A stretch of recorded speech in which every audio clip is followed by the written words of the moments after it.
leave. What? Now. I'm not going anywhere. I still work here. Now's not the time for you to be working. Let me be the judge of that. You've just experienced a devastating loss. I've been there. I know how it feels. Oh, really? Who bribed a guy to like you? If you're worried about money, don't be. You're still entitled to a fully paid maternity leave. Plus any aftercare you need, that's covered too. Aftercare? You know, if you need any counseling. Oh, so now I'm a mental case. Not what I said. Just know that Fusion will totally stand behind you until you're ready to return. You don't give a damn about helping me, Greenlee. You just want to get rid of me to keep me away from Ryan. This has nothing to do with Ryan. It's always been about Ryan. I'm trying to help you. If you can't accept that... Not from you. Okay, then I'll call Scott. Maybe he can convince you. Yeah, call Scott. Pay him to tell me more lies. He genuinely cares about you. Or maybe you could go shopping at the prison again. Find another volunteer to do your dirty work. I've been beating myself up for how I brought Scott into your life. But you know what? I didn't do such a bad thing. You've got a guy that's crazy about you. So crazy, he was willing to say he was the father of your baby. And then when that blew up, he still stood by you to raise your baby. Even after everything, Scott was there for you. You know how many girls would kill for a guy like that? Only that wasn't good enough for you. Because the only guy that's good enough for you is Ryan. Only this just in, he's taken by me. He needs me to help him through his loss. And I need him to help rebuild our marriage. So, are we clear? Not quite. I mean, since you seem to forget that you and Ryan aren't actually married. And you're not having his baby anymore. Greenlee, that's enough.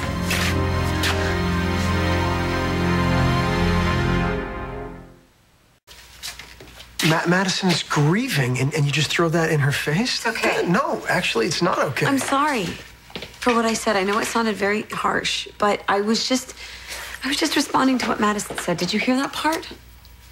Honestly, nothing Madison could have said would justify talking to her Ryan, like that. I don't need you sticking up for me. I don't need it. Don't want it. I don't want any part of this. In fact, Greenlee, why don't you just do what you were going to do in the first place? Just fire me.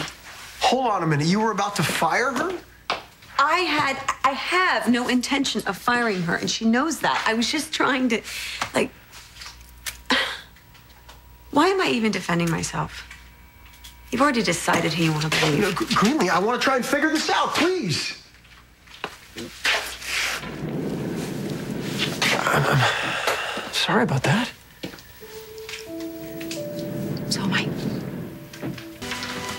Oh. Stop whatever it is you're doing. Hey, you can't just barge in here. Why wasn't I informed that Cara Castillo was coming back on staff? Why are you asking me that? Answer me. It was a staffing issue, Well, and... you could have at least discussed it with me. I mean, I am, after all, the owner of the hospital, at least for now. Okay, so why do you have a problem with that? Then there's the issue of her brother, Griffin, stealing drugs. I mean, I know it was for a noble cause and everything, but the last thing we need around here is another scandal. Okay, can I ask you something? I mean, if you're done... Make it quick. I have a full day. Okay, well, I don't want to keep you. I don't think this has anything to do with Cara, and I don't think it has anything to do with Griffin or the hospital, for that matter. I think it's something to do with you. Something you did. Did you do something?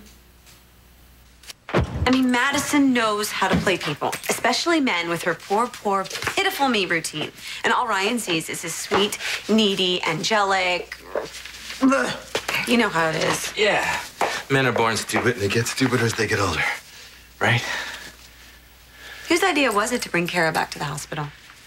This hospital is understaffed. Cara's a great doctor. She saved a patient today. Yeah, no, she's a great doctor, but that's not the point. What is the point? Do you still have a thing for her, Jake? I'm married. I'm a married man, right? I love my wife. Yeah, I don't doubt that, but you and Cara have been through a lot together. Yes, we have. She's amazing. Cara is great. It's all water under the bridge, though, in the past. I don't believe that. If she was your first love, that's kind of hard to get over. But you know something? You are Amanda's first love. So you must have some idea how she must be feeling right now.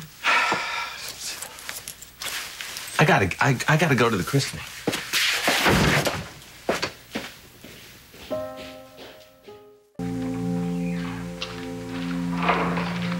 Ryan? Madison?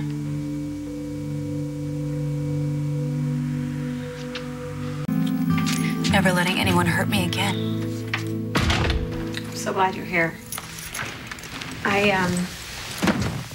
went back to Fusion to apologize and you weren't there. I just wanted to say that no matter what Madison said to me, I never should have lashed out at her like that. Especially about the baby. I know you're mad at me. I'm not actually. I'm not sure I can be angry today. That works for me. I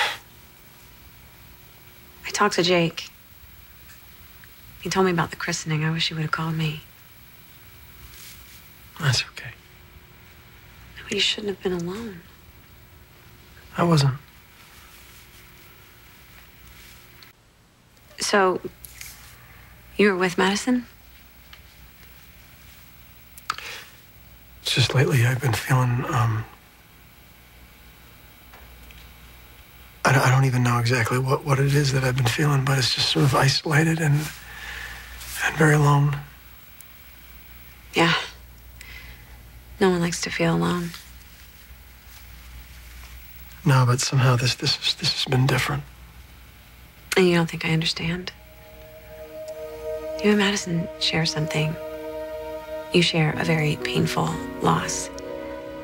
But we share something too. We share something hopeful, something beautiful, something worth fighting for. And we have both fought so hard for this, for us. Just don't forget that. Ryan, please, don't ever forget that.